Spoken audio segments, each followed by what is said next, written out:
What's going on, Canes fans, and welcome to episode number 8 of Walking and Venting with Coop, the series where I literally walk along the edge of my property here and we talk about a hot, debatable, controversial, sometimes negative topic when it comes to the Miami Hurricanes.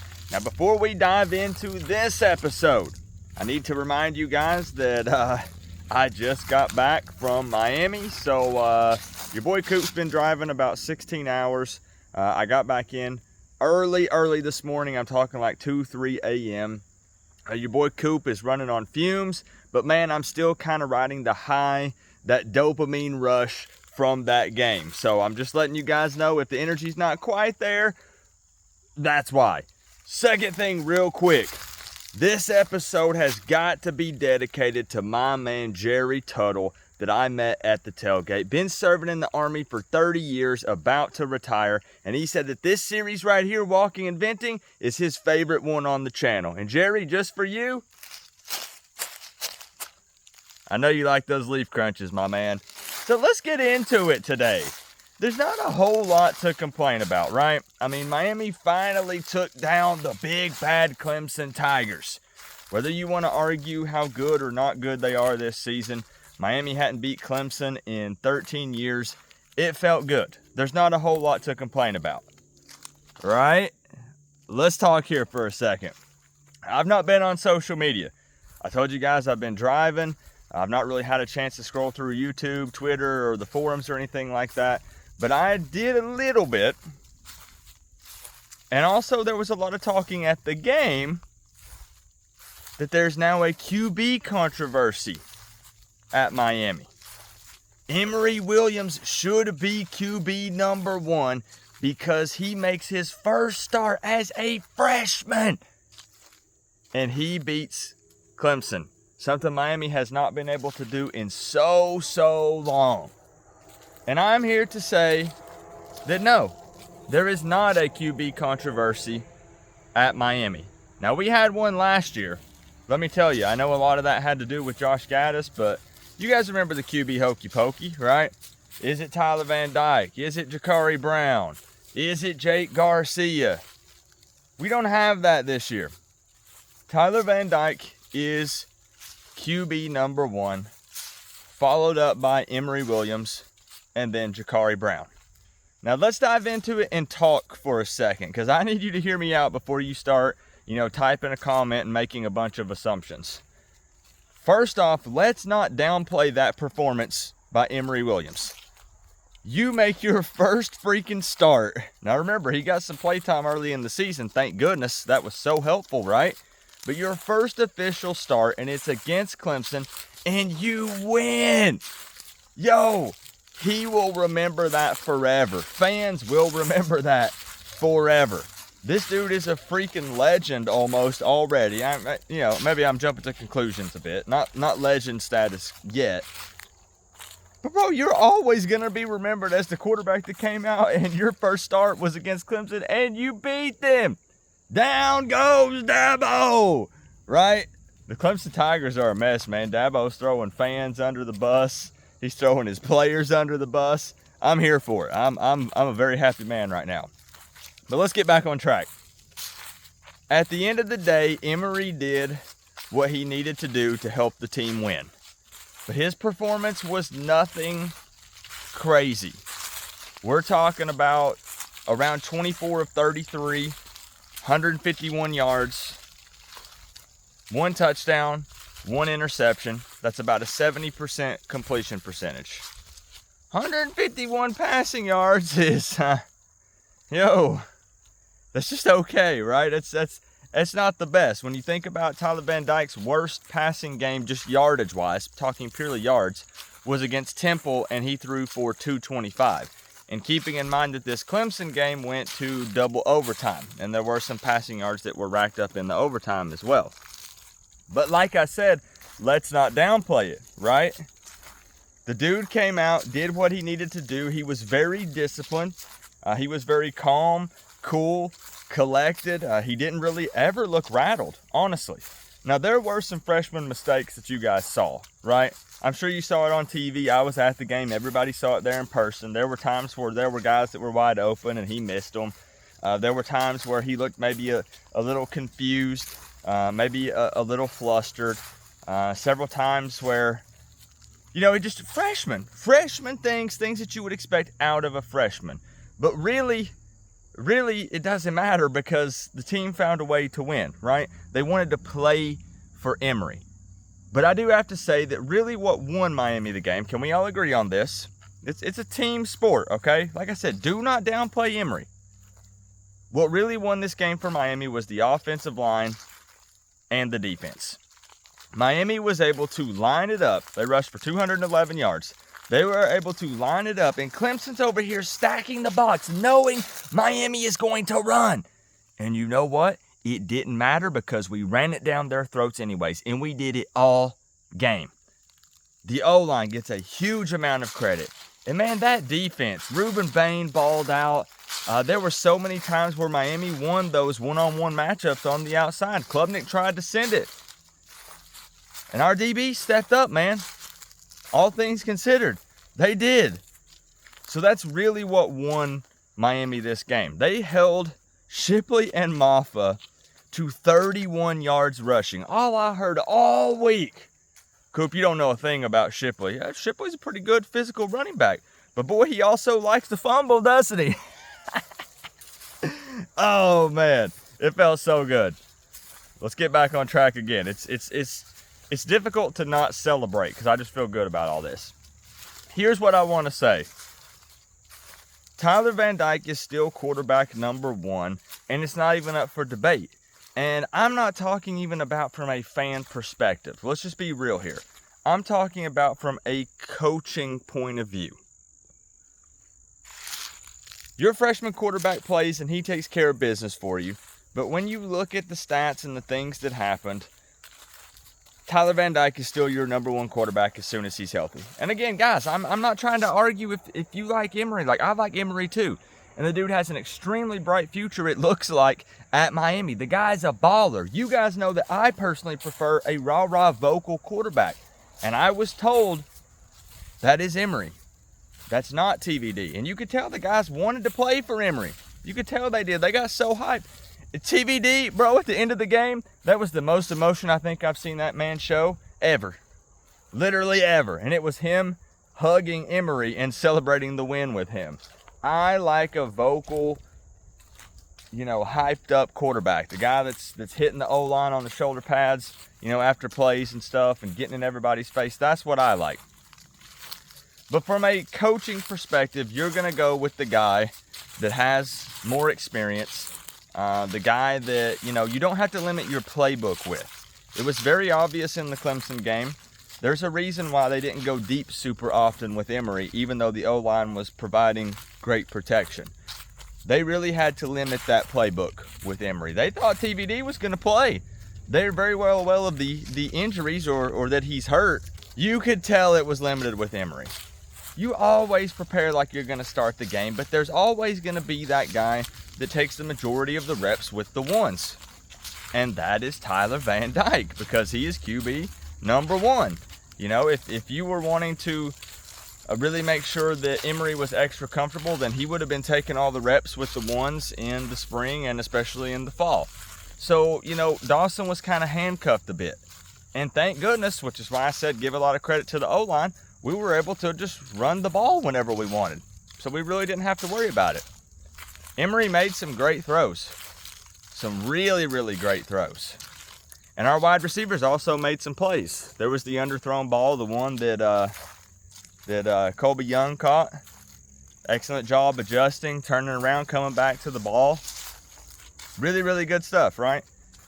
But Tyler Van Dyke, from the coaching point of view, is QB number 1. And as soon as he's healthy, he will go right back to starting again.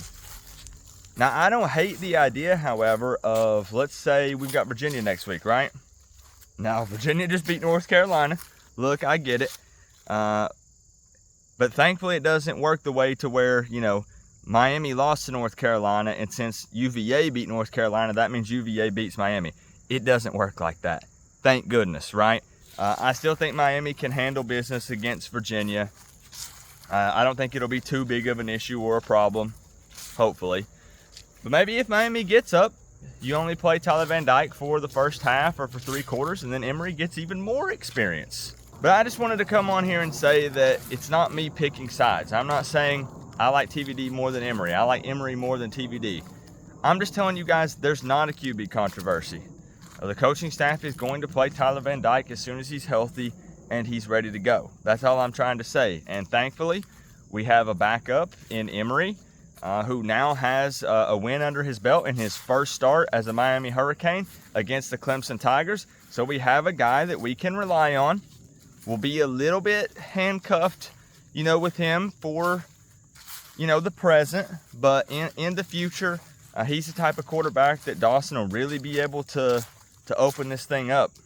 The guy's going to have the football IQ, the arm strength, the athleticism, the vocalness, the rah-rah guy. Like, he has what we want. He has what Miami needs. But the coaching staff is not going to just say, all right, you know what, Tyler? Emory came out. He threw for 151, 1 touchdown, 1 interception. He did get the win against Clemson. Your butt's on the bench. That's not going to happen. It's always an open competition. You have to fight for your spot. But Tyler Van Dyke is QB number 1. And I know, Coop, you're the one who came on here just last week in Walking and Venting and said that Tyler Van Dyke is just an okay quarterback. I still stand by that. Yeah. But it's just some of it's personal reasons. Like I said, I need the guy that's the leader, the vocal guy. But it's also, you can be just an okay quarterback, but still be what would be the best option to play right now for reasons like being able to open the playbook fully and for, lots of other different things. We can dive into that into a different video. So I'm not picking and choosing. I'm not hating on Tyler or Emory.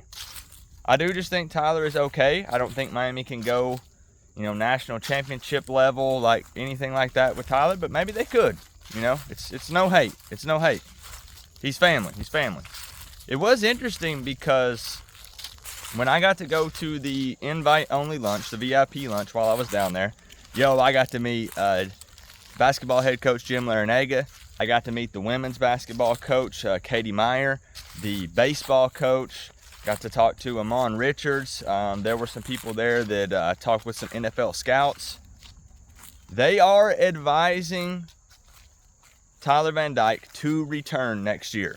That is what the majority of the scouts are telling him. That's what they think he should do and would be best for him. However, they do believe that if he decides to leave, he would be drafted. And I know you're thinking, some of you are like, of course, and some of you are thinking, are you sure? They believe he would be a late pick. It would be very late. But they do think that Tyler Van Dyke would be drafted. He would go to the NFL. He has all the physical attributes. They think he would do well in the combine. And they believe he would be drafted. So we're going to see, man. We're going to see, because there are a lot of people that want to get this Emory Williams thing started, right? There are Canes fans that are like, yo, we love you, Tyler. You're a Cane. You're family. But we want to, and there's nothing wrong with that. We just want to win, bro. We just want to win. So as long as you're not saying, oh, well, this guy's trash. I want to start this dude. We want them all to succeed, because if they all succeed, then that means Miami's doing well, whoever's back there. But it just was very interesting to hear them say yes, that they firmly believe TVD would go to the NFL, and there would be plenty of guys, agents and stuff that would work with him. I didn't realize that they were talking about how much it takes to train a player for the combine, and they said it's somewhere around $25,000 to $30,000 that they spend to train a player. And to want to invest that in a guy, they're going to have to feel like that, he's going to get drafted. He's going to go to the NFL. And there are plenty of guys that would pick up TVD and be willing to do that. I still don't know with Jakari. Obviously, the coaching staff is going to say Jakari is still playing very well. And if they need to put him in, they're confident in him. But the coaching staff is going to say that. I keep telling people, you got to remember coach speak. You're not gonna down your player unless you're Dabo Swinney. Sorry. I mean, not sorry. You're not going to down your player or players, right? We're going to see, but, you know, Miami would potentially have to either go get a portal guy that is probably not going to win out, because if it was Emery, Jakari, and another guy, Emery's probably winning. We'll see. We'll see. It really does make the most sense for Tyler Van Dyke to stay again. Year 2 with the same offensive coordinator. It could really bump his numbers up. But I definitely don't know how the fans are going to be feeling. That's the question. So let me ask this. I told you guys that I'm just telling you from in my opinion, from coaching perspective, obviously Tyler Van Dyke is quarterback number 1, and I really think that's common sense. But I am very high on Emery, and I think that I don't want to jump to conclusions, but the dude has a lot of promise. A lot. I set the stats to the side, bro. Give all the credit to the defense and the O-line. Do whatever you want. But if your first game as a Miami Hurricane starting quarterback is against Clemson and you win, you get some credit, bro. Props to you, because you won the fan base over instantly. So like I said, I'm not playing favorites or anything, but what do you think? Don't lie. You can jump in it's walking and venting, bro. The point of this series is to speak your mind. Say whatever you want. We have adult conversations down in the comment section. There's not a right or wrong answer. What do you think? Are you done? You're like, yo, listen, I've seen all I need to see. Emery beat Clemson. I know his stats weren't the best, but play that dude. He'll just continue to get better and better as the season progresses. Or you say, you know what? No, I get it. Looking from a coaching point of view, talking about the playbook, what they've done up to this point, experience, like you go with Tyler Van Dyke, right? Now, because obviously, let's put it out of the way, if you were to start Emery, this is just hypothetical, and again, this won't happen. But if TVD got healthy and you just started Emery anyways, then Tyler Van Dyke is definitely gone. If he don't go to the NFL, then he would transfer. Like, you wouldn't keep him, period, if you threw a freshman in over him, right? And to some of you don't care either way because you're done with him, And like I said, even though I say Tyler is just an okay quarterback, he's still going to put Miami in the best position to win games going forward, It would be tough to beat like a Florida State with, let's say, with the stats that Emery had, right? That's just facts, just being honest. But hats off, man. Mario Cristobal getting his first ACC win at home at Hard Rock in his coaching career.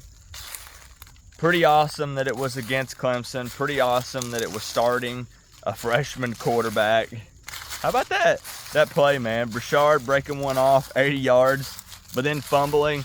Jacoby George recovers it. Jacoby George gets the touchdown. So Brashard has 80 yards rushing on that. That's the Miami thing to happen, isn't it? Also, shout out to Jacoby for actually running down the field with Brashard, because if everybody would have just been standing back, think about this scenario. You see it. Brashard breaks loose, right? And everyone says, go, look at him go. Yeah, there goes Brashard. That's our guy. And instead, you got guys like Jacoby and Restrepo that were down there with him, right? Able to fall on the ball whenever he fumbled. Thank freaking goodness, man. But the future looks bright, doesn't it? The future looks bright. Once Emery's had, another off season, another year, he got experience during this season. He didn't have to just sit on the bench the entire time. Dawson can really open up that playbook with him, bring in some more recruits, hopefully good recruits. The future, it does look bright, man. It does. And that's why we've been, optimistic still about the direction. Yeah, I'm mad when we lose. Yeah, I throw things. Losing always sucks. It never feels good. But I've always said I'm positive and optimistic about the future. We're spending the money. We got the right people in the building. We need a little more time, even though that sucks to say. I'll wrap it up. Final thing by saying this. Again, there is no quarterback controversy. Fans may want there to be, but there's not. As soon as Tyler Van Dyke is healthy, he will play. We're in good hands in the backup with Emery. And that's that. It's as simple as that. Let me know your thoughts. Down in the comment section below, I hope that this video made sense. I tried to do the walking and venting from Florida on the beach, and it just didn't feel the same, man. Like, I love the beach, loved South Florida, enjoyed the trip. I had so much fun. We have a lot to talk about this week because I made a lot of connections, got to link up with so many people, so many of you that I got to meet in person, shake your hand, and it was just a blast, man. But, you know, this is the walking and venting spot. This is where we do it, you know? And it does also feel good to be back home. But let me know your thoughts down in the comment section below. I've said that 2 or 3 times. Let's set the phone up here. I'm just happy, bro. I'm just happy. And I'm such a big fan of Emery. I really am. Give that dude his props. Give that guy some respect, bro. You have to. Remember though, guys, we're all one big happy college football family. But at the end of the day, I gotta say, it's always better when you get to rep the U. Coach Coop, peace out. I'll see y'all in the next one.